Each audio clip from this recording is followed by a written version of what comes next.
दरियापुर नामक सुंदर गांव एक छोटी सी नदी के किनारे पर बसा हुआ था। उस गांव में एक था आनंद प्रकाश और एक था रामधन। दोनों में गहरी मित्रता थी। दोनों ही बचपन के दोस्त थे। दोनों की माली हालत अच्छी नहीं थी। उन्होंने साथ में बहुत काम किए, लेकिन सफलता नहीं मिली। अच्छे काम की तलाश में कुछ दिन बीत गए। फिर एक दिन उनके किसी मित्र ने उन्हें जमीन खरीदने बेचने के काम की सलाह दी। वो बोला, जमीन के रेट दिन रात तरक्की कर रहे हैं। शहर में प्लॉट खरीदने को लेकर बहुत मारामारी है। गांव के लोग गांव छोड़कर शहर में आकर बस रहे हैं, इसलिए जमीन के रेट बहुत तेजी से बढ़ रहे हैं। मेरी बात मानो तो तुम यह काम शुरू कर दो, तुम्हें फायदा ही फायदा होगा। उनको अपने मित्र की यह सलाह बहुत पसंद आई और फिर वो वहां से घर की ओर चल पड़े। वे दोनों रामधन के घर आए तो आनंद प्रकाश ने रामधन से कहा, भाई, जमीन खरीदने बेचने का काम तो अच्छा है, लेकिन इस काम के लिए हमारे पास पैसे तो नहीं है। रामधन ने कहा, भाई, यही बात मेरे दिमाग में भी चल रही थी। हमारे पास इतना पैसा तो नहीं है, लेकिन मेरे दिमाग में एक विचार आया है। क्यों ना हम अपने अपने घरों को गिरवी रख दे। जब हम इस काम से पैसा कमा लेंगे तो अपना अपना घर भी छुड़ा लेंगे। रामधन की पत्नी भी खड़ी होकर उनकी सारी बातें सुन रही थी। रामधन और आनंद प्रकाश इस बात को लेकर सहमत हो गए। उसके बाद आनंद प्रकाश अपनी घर की ओर चल पड़ा। उसके जाने के बाद रामधन की पत्नी ने कहा, देखो जी, मकान गिरवी रखना कहाँ की समझदारी है। और फिर हमारे पास एक ही मकान है। अगर समय पर पैसा नहीं लौटा पाए तो हम घर से बेघर हो जाएंगे। रामधन ने अपनी पत्नी को समझाते हुए कहा, तुम क्यों चिंता करते हो? ऐसा कुछ भी नहीं होगा। घर भी हमारे पास रहेगा और समय पर कर्ज भी चुका दिया जाएगा। क्या तुझे मुझ पर भरोसा नहीं है? अगले दिन आनंद प्रकाश और रामधन एक बहुत बड़े सेठ के पास कर्ज लेने के लिए चले जाते हैं। आनंद प्रकाश सेठ जी से कहता है, सेठ जी, हमें 1 लाख रुपए की जरूरत है। हम महीने भर में आपकी यह रकम ब्याज समेत वापस लौटा देंगे। सेठ जी कहते हैं, वह सब तो ठीक है, लेकिन मैं कैसे यकीन करूं कि आप लोग 1 महीने में मेरा पैसा वापस लौटा दोगे, और वो भी ब्याज समेत। तभी रामधन कहता है, सेठ जी, हमारे पास हमारे घर के कागज हैं। अगर हम 1 महीने में आपके पैसे वापस नहीं लौटा पाए तो आप ये कागज रख लीजिए, पर हमें 1 लाख रुपए दे दीजिए। सेठ जी उन दोनों की बात का भरोसा करके घर के कागज अपने पास रख लेता है और उन्हें 1 लाख रुपए दे देता है। सेठ जी से पैसे लेकर दोनों घर की ओर निकल पड़ते हैं। अगले दिन से ही उन्होंने प्रॉपर्टी खरीदने बेचने का काम शुरू कर दिया। दोनों शहर से सटे हुए बागों, खेतों की जमीन सस्ते दामों पर खरीदकर उनके प्लॉट काटकर ग्राहकों को ऊंची कीमत पर बेचने लगे। इससे उन्हें अच्छी आमदनी होने लगी। कुछ ही दिनों में उन्होंने सेठ से जो पैसा लिया था वह ब्याज समेत वापस करके घर के कागज वापस ले लिए। रामधन को आनंद प्रकाश पर अटूट विश्वास था। प्रॉपर्टी खरीदने बेचने से संबंधित सभी रकम आनंद प्रकाश अपने घर पर एक मजबूत लॉकर में रखता था। रामधन भी अपने पास नकद रुपये न रखकर आनंद प्रकाश को रखने को दे देता था। जब भी उसको जरूरत होती तो वह आनंद प्रकाश से रुपया ले लेता। एक दिन रामधन की पत्नी ने रामधन को टोका और कहा, सारा पैसा आनंद प्रकाश के पास रखना कहाँ की समझदारी है। अपने पास भी तो कुछ पैसा इकट्ठा करके रखो। अपने पैसों के लिए भी आनंद प्रकाश के पास जाकर हाथ फैलाने पड़ते हैं। ये तो कोई अच्छी बात थोड़ी है। लेकिन उल्टा रामधन अपनी पत्नी को समझाता और कहता, तुम्हें किस चीज की कमी है? जब भी जितने भी पैसों की जरूरत होती है वह मैं आनंद प्रकाश से ले आता हूँ। मैं बैंक में ज्यादा पैसे नहीं रख सकता। बैंक में पैसे रखूंगा तो उस पर टैक्स देना पड़ेगा। जब हमारे सब काम अच्छे से चल रहे हैं तो दिक्कत क्या है? पैसे उसके पास रहे या मेरे पास, बात तो एक ही है। तुम बेकार में डरती हो। मेरा मित्र धोखेबाज नहीं है। तुम पैसों की ओर से निश्चिंत रहो। रामधन की पत्नी ने चिंता व्यक्त करते हुए कहा, वह तो सब ठीक है, लेकिन तुम्हारे दोस्त ने अभी कुछ दिन पहले ही अपना आलीशान 2 मंजिली घर बनवाया है और तो और वह अपने बच्चों को भी MBBS जैसे बड़े बड़े कोर्स करवा रहा है, लेकिन तुम हमारे बारे में कुछ नहीं सोचते। यह तो गलत बात है आपकी। आनंद प्रकाश यह सब इसी बिजनेस के पैसे से ही तो कर रहा है। आपके लाभ के रुपए भी वो अपने काम में ले रहा है। मैं चाहती हूँ कि तुम अपने प्रॉफिट का हिस्सा अपने पास, मतलब घर पर रखो। कल को आनंद प्रकाश की नीयत में खोट आ गया तो क्या होगा? आज तक कभी ऐसा हुआ है कि तुम्हें पैसों की वजह से दिक्कत उठानी पड़ी हो? नहीं ना। आधी रात को भी वह हमारे लिए तन मन धन से खड़ा है। अरे भाग्यवान, तुम इस बारे में ज्यादा मत सोचो। मैं बहुत जल्द मौका देखकर आनंद प्रकाश से अपने लाभ के सारे पैसे मांग लूंगा। अब ठीक है? यह कहकर रामधन ने बात खत्म की। अब आनंद प्रकाश और रामधन की नजर शहर से सटे आमों के एक बाग को खरीदकर प्लॉटिंग करने की थी। इसके लिए 3 करोड़ रुपयों की जरूरत थी। 3 करोड़ रुपयों को जुटाने के लिए उन्होंने अपने दोस्तों, रिश्तेदारों व परिचितों को भी अपने साथ प्रॉपर्टी में रुपया लगाने को उकसाया। उन्हें ब्याज के रूप में एक मोटी रकम देने का ऑफर दिया। देखो भाई सुरेश, अपना कुल मिलाकर बहुत अच्छा चल रहा है, इसलिए मैंने आपके बारे में भी कुछ अच्छा ही सोचा है। आप मुझे 1 लाख रुपए दो। इसके बदले मैं तुम्हें 1 साल में 30% ब्याज के साथ 1,30,000 रुपए दूंगा। रामधन भाई, मैं कल ही आपके घर 1 लाख रुपए लेकर आता हूँ, लेकिन भाई एक बात का ख्याल रखना, ये रुपए मेरी जिंदगी भर की कमाई है, पर मुझे आप पर अपने से भी ज्यादा भरोसा है। आप जो भी करोगे अच्छा ही करोगे। देखते देखते उन दोनों के पास 2 करोड़ रुपए इकट्ठा हो गए। यह सभी रुपया आनंद प्रकाश की तिजोरी में रखे हुए थे। इन 2 करोड़ रुपए में से लगभग 80 लाख रुपया रामधन ने अपने रिश्तेदारों और दोस्तों से लेकर आनंद प्रकाश को दिए थे। वे बाग खरीदने के लिए 3 करोड़ रुपए इकट्ठा होने का इंतजार कर रहे थे। इसी दौरान एक रात आनंद प्रकाश को अचानक दिल का दौरा पड़ गया। उनकी चीख निकल ना पाई और सोते सोते रात में ही खत्म हो गए। तसल्ली के लिए उनके परिजन उन्हें डॉक्टर के पास लेकर गए। डॉक्टर ने बताया, देखिए, आनंद प्रकाश एक शुगर के मरीज थे। शुगर वाले मरीजों को अचानक ही सही सलामत हालत में कभी भी अटैक पड़ जाता है।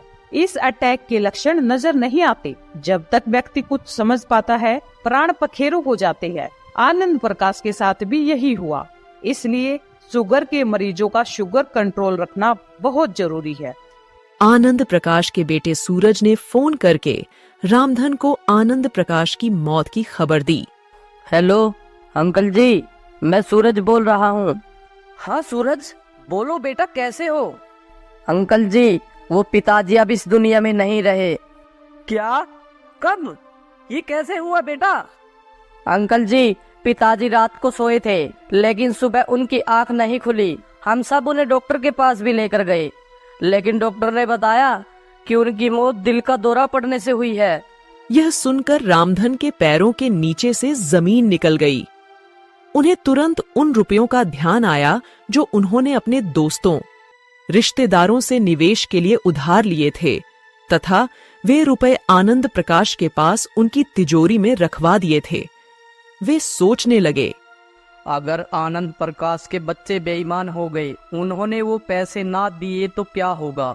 मैं तो सड़क पर आ जाऊंगा। अपना घर जमीन बेचकर भी मैं इतना पैसा नहीं जुटा सकूंगा।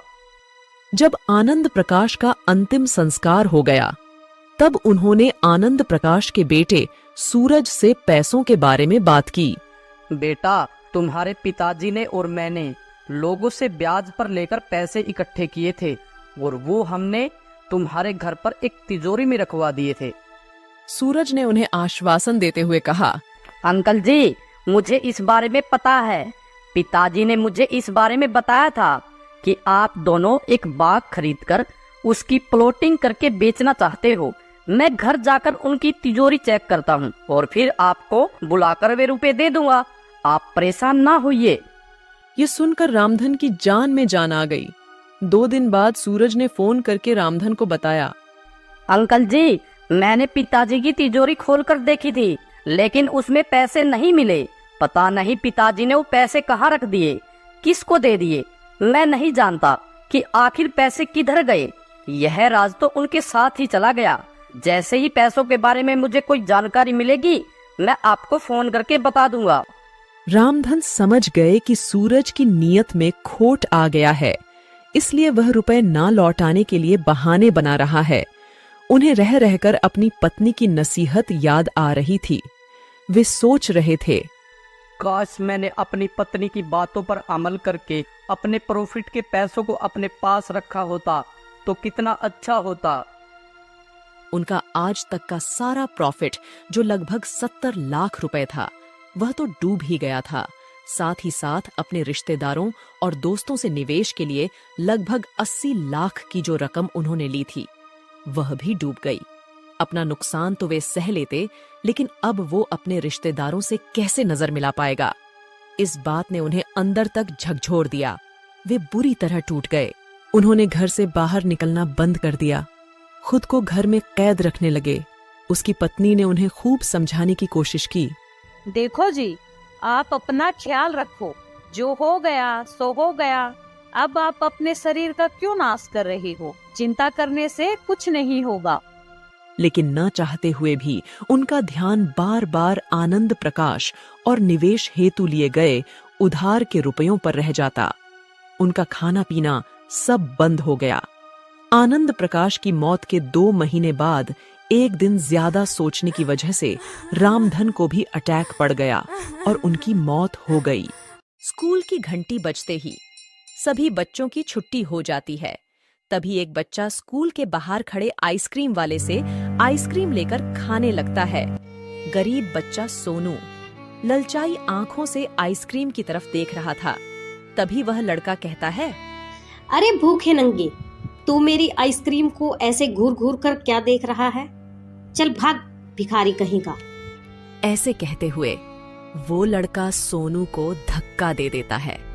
सोनू कुछ भी नहीं कहता और चुपचाप रोते हुए अपने घर चला जाता है।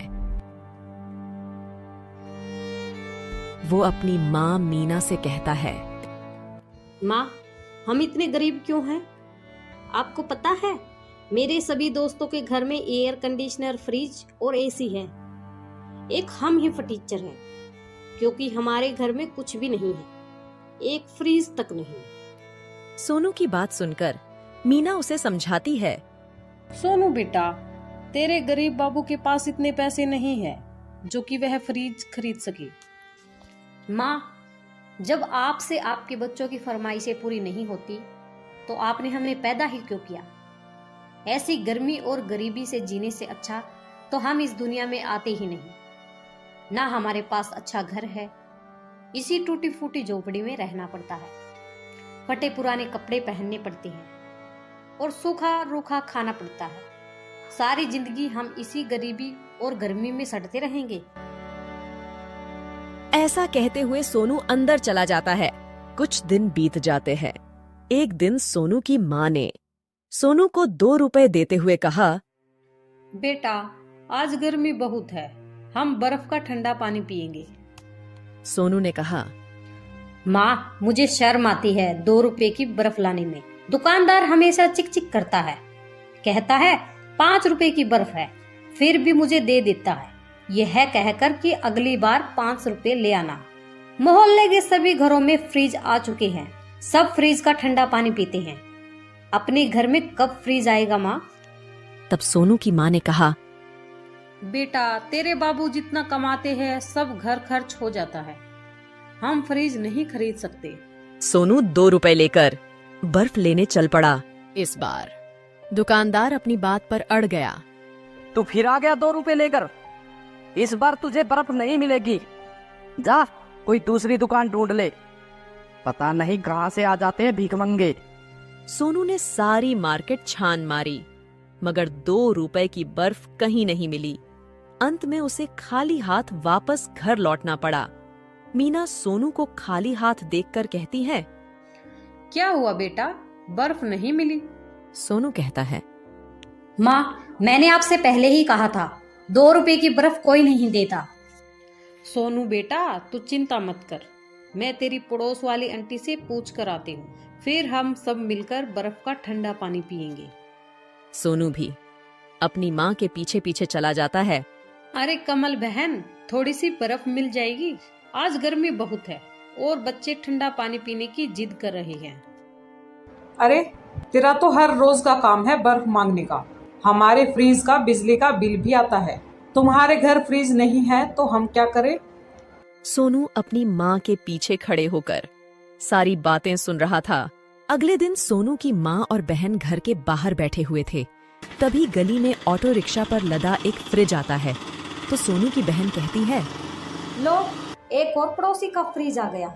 अपनी बहन की बात सुनकर सोनू बाहर की तरफ चल पड़ा। मीना ने एक बार टोका भी। बेटा सोनू, इतनी भरी दोपहरी में कहाँ जा रहा है? मगर सोनू ने कोई जवाब नहीं दिया। सोनू एक बड़ी सी फ्रिज की दुकान पर पहुंच गया।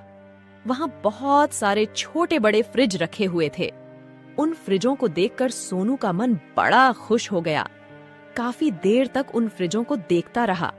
तभी दुकान के मालिक ने अपने नौकर से कहा, अरे रामलाल, जरा देख दुकान के बाहर कौन लड़का खड़ा है, कहीं चोर ना हो। वह नौकर गले में गमछा डाले सोनू की ओर बढ़ा और कहने लगा, अरे ओ छोटू, क्या चाहिए तुझे? इतनी देर से दुकान के अंदर क्यों झांक रहा है?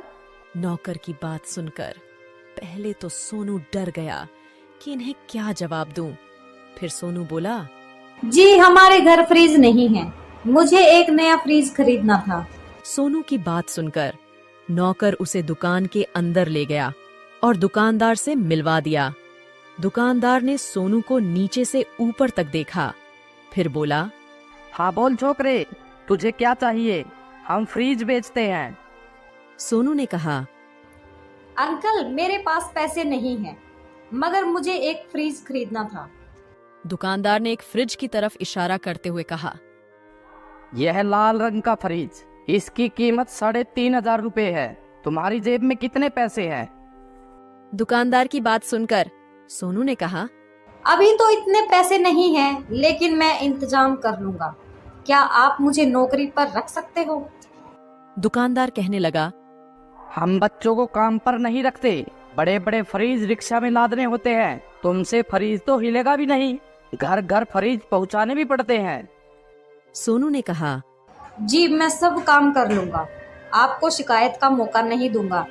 मुझे एक फ्रीज खरीदना है, इसके लिए मैं सब कुछ करने के लिए तैयार हूँ। दुकानदार कहने लगा, बेटा मैं तुम्हें नौकरी पर नहीं रख सकता, बात समझा करो, तुम अभी बहुत छोटे हो। सोनू 2 घंटे तक दुकान के बाहर खड़ा रहा। फिर अचानक दुकानदार बोला, बेटा क्या नाम है तुम्हारा? जी मेरा नाम सोनू है, मैं 7वीं कक्षा में पढ़ता हूँ। ठीक है, मैं तुम्हें नौकरी पर रखता हूँ। मैं चाहता हूँ तुम्हारी पढ़ाई भी ना रुके। तुम रोज सुबह 7 बजे मेरी दुकान पर आओगे, 2 घंटे काम करोगे, उसके बाद तुम स्कूल चले जाना। दोपहर के 2 बजे छुट्टी होने के बाद तुम सीधे दुकान पर आओगे, 2 घंटे काम करोगे, फिर घर चले जाना। यही रोज का नियम रहेगा। दुकानदार से नौकरी की बात करके सोनू खुशी खुशी घर लौट आया। सोनू को काम करते करते 1 महीना बीत जाता है। एक दिन सोनू की माँ ने सोनू से कहा, सोनू, शाम के 5 बज चुके हैं। मैं देख रही हूँ तू रोज स्कूल से लेट आता है। स्कूल की छुट्टी तो 2 बजे हो जाती है, फिर तू 3 घंटे कहाँ गायब रहता है और सुबह भी घर से 2 घंटे पहले ही चला जाता है। कहीं आवारा लड़कों के साथ तो नहीं घूमने लगा? सोनू की खामोशी देखकर बहन भी बोल पड़ी, पहले तो सोनू घर में ही रहता था, अब 1 महीने से बाहर ही घूमता रहता है। इतने में सोनू का पिता भी काम करके घर आ जाता है। वो सोनू की माँ से कहता है, अरे क्या हुआ भाई, मेरे पीछे से क्या बातें हो रही है, मुझे भी तो पता चले। मीना कहती है, देखो ना, सोनू हर रोज सुबह घर से जल्दी चला जाता है और शाम को भी लेट आता है। पता नहीं ये इतना टाइम कहाँ घूमता रहता है। सोनू के पिता गोपाल जी कहते हैं, क्यों बे सोनू के बच्चे, बता, इतनी देर तक तू घर से बाहर क्या करता है? कहीं आवारा दोस्तों के साथ तो नहीं घूमने लगा तू? सोनू कुछ नहीं बोलता और चुपचाप खड़े होकर अपने पिता की बातें सुनता रहा। सोनू की खामोशी देखकर गोपाल जी कहते हैं, लगता है इसे कमरे में कैद करके रखना पड़ेगा, तभी ये सुधरेगा। अगली सुबह सोनू की आंख खुली तो उसने देखा कि दरवाजा बाहर से बंद है। सोनू के घर दीवार पर एक छोटी खिड़की थी जो पड़ोसी की छत की तरफ लगी थी। सोनू एक स्टूल की मदद से खिड़की पर चढ़ा और पड़ोसी की छत पर कूद गया और दबे पांव आहिस्ता आहिस्ता बाहर गली में आ गया। मौका अच्छा था, किसी ने देखा नहीं। फिर रोज की तरह 5 बजे घर वापस लौट आया तो मीना दूसरी पड़ोसन से बातें कर रही थी। वो सोनू को देखते ही बोली, सुबह मैंने जब ताला खोला तो तू कमरे में नहीं था, अब आ रहा है मौज मस्ती करके। आज मैं तेरी चमड़ी उधेड़ूंगी। मीना सोनू को कमरे में ले गई और सोनू की बहन ने उसके दोनों हाथ पैर बांध दिए। तभी मीना ने कहा, सोनू तू सच सच बता, हर रोज कहाँ जाता है? अपनी माँ की बातों का सोनू ने कोई जवाब नहीं दिया। तभी सोनू के पिताजी ने एक मोटे डंडे से सोनू को खूब मारा। पड़ोसियों ने आकर सोनू को बचाया। अरे ओ गोपाल, बच्चे की जान लेगा क्या? गोपाल जी बोले, आप लोग नहीं जानते, सोनू घर से बाहर घूमने लगा है। आज इसकी दोनों टांगे तोड़ दूंगा ताकि ये भाग ना सके। तभी गली में एक व्यक्ति आया और बोला, सोनू का घर यही है क्या? सोनू के पिताजी ने देखा तो एक रिक्शे वाला अपने रिक्शे पर एक लाल रंग का फ्रिज रखे हुए है। तब सोनू के पिताजी ने मीना से कहा, लगता है किसी पड़ोसी ने नया फ्रिज मंगाया है, पर ये सोनू को क्यों बुला रहा है? मीना ने कहा, जाओ गली में पता करके आओ आखिर बात क्या है, और फ्रीज का पता लगाओ किस पड़ोसन ने मंगवाया है। सोनू की बहन ने जवाब दिया, काले राम की किराने की दुकान खूब चलती है, उसी ने मंगवाया होगा। रिक्शे वाले ने जब तक फ्रिज सोनू के घर की देहरी पर रख दिया तब मीना बड़बड़ाती हुई बोली, अरे रिक्शा वाले भैया, किसी और का फ्रिज हमारी देहरी पर क्यों रखते हो? उठाओ इसे, जिसका है वहीं ले जाओ। तब रिक्शे वाले ने कहा, मेरे पास एक रसीद है, इसमें इसी घर का पता लिखा हुआ है और नाम गोपाल लिखा है। सोनू के पिताजी बोले, हैं? गोपाल तो मेरा नाम है, पता भी हमारे घर का लिखा हुआ है, मगर हमने तो कोई फ्रिज नहीं मंगाया, शायद तुमसे कोई भूल हो गई होगी। इतने में फ्रिज की दुकान का मालिक आ गया। उसने कहा, सोनू ने पेमेंट कर दी है, यह फ्रिज अब आप लोगों का है। सोनू 1 महीने से हमारी दुकान में नौकरी कर रहा था। सोनू ने ही मुझसे कहा था कि घर में मेरी नौकरी का जिक्र किसी से मत करना, वरना मेरी माँ को दुख होगा और माँ मुझे नौकरी नहीं करने देगी।